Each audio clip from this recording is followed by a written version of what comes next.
For ornament number 1, I'm going to be making a brown highland cow using this shatterproof ornament that I got from Hobby Lobby.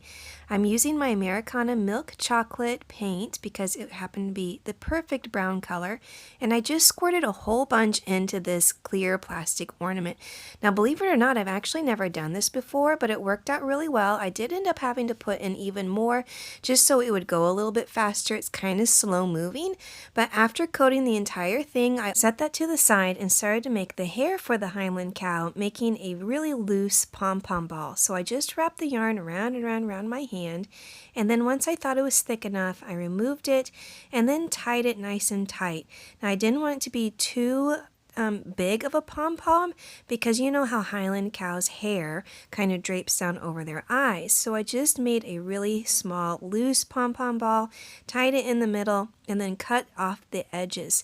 After cutting it all up, I also wanted to give them a little bit of a haircut because there were some pieces that were a little bit too long here and there. So you just have to kind of play around with it and figure out what length is good for you. And I don't know about you, but I've actually noticed a big boom in highland cow like home decor, crafts, even clothing. Some of my kids at school will come in with really cute highland cow clothes. So I think it's perfect because I love cows, so I really enjoyed making these ornaments.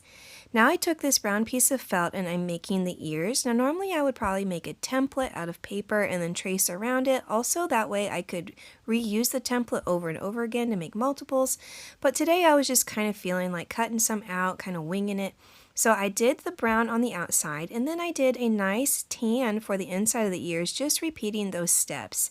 Now this is a pretty simple thing, so I think I'll have no problem repeating it also whenever I want to make multiples. And here's how the ears are looking so far, and of course I do go ahead and glue everything together. I'll show you that in a little bit. But this is where the horn comes into play. So they have these big horns that stick out over their ears and out of their hair.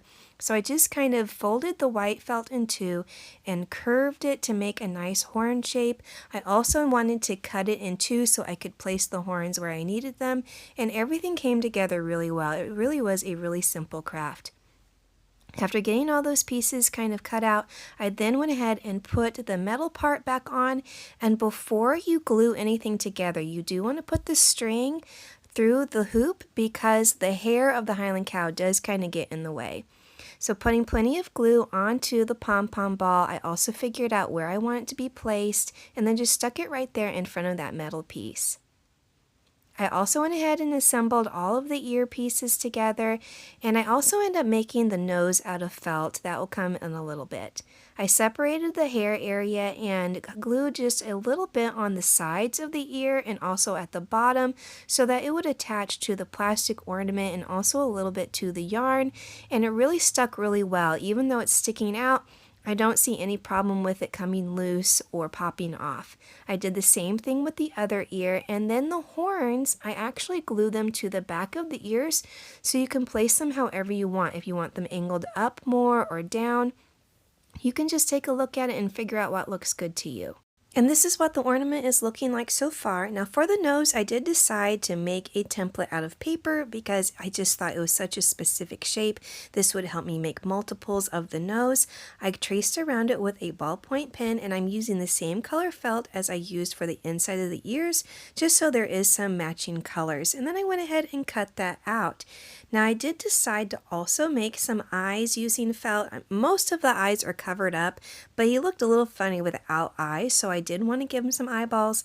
With the black felt, I made 2 oval eyes, and then I also cut out some tiny little nostrils for the cow's nose. Now don't worry, they look a little bit choppy and rough. I do go back and smooth those out so that you will see it in the finished product. These are tiny little pieces, but I did go ahead and also hot glue them down just to make sure they were nice and secure and in place. I used hot glue also for the back of the nose and figured out where I wanted to place it and put it right under his hair. Now another option you could do is you could paint on the nostrils or the eyes, but I felt like for this one I liked the felt just sticking with the soft look, and I also didn't want anything to scratch off of the glass, so that's why I made the eyes out of felt. And I couldn't resist putting a little bow on the bottom of this Highland cow. And this is the first ornament. I think it turned out super cute, and I'm so glad I found a use for those plastic ornaments. For the next one, I'm using a wood slice and paint called Pebble. Now this paint is a little bit gray, it's a little bit brown, it's kind of in between those two colors. And I went ahead and did all the pieces, the horn, the ears, and the nose, but for the hair this time, I'm going to be using this faux fur. This faux fur I usually use for gnomes, like their beards and their mustaches, but I have so much of it, I thought this would be perfect, so I'm using a Sharpie to trace on the back and just figure out about how big I want the hair to be. And when you're cutting out this fur, you just have to snip through the back of this kind of backing that looks more like it's woven together. You don't want to chop through all the hair or you're going to end up with a really weird hairdo. So just barely snipping through this thick backing and then gently pulling it off. You are going to have some pieces come loose, but that's okay. You can even take a comb and brush through it if you want to. And before I attached the hair, I did put a string through the hole because I'm going to be gluing over the top of it, and I gave it a little haircut. You want to do vertical snips because if you do horizontal ones, it just looks like you're chopping it off really blunt. After giving it a cute little haircut, I then just assembled all the pieces. And by the way, this was the same exact way I did the ears and the horns as the first cow. I just didn't feel like I needed to show you all those steps all over again. And adding his little hairdo, I mean, this one is so cute. Please tell me in the comments down below which one's your favorite. And I also like the different color variations. The last thing I had to glue on was, of course, the little cow's nose.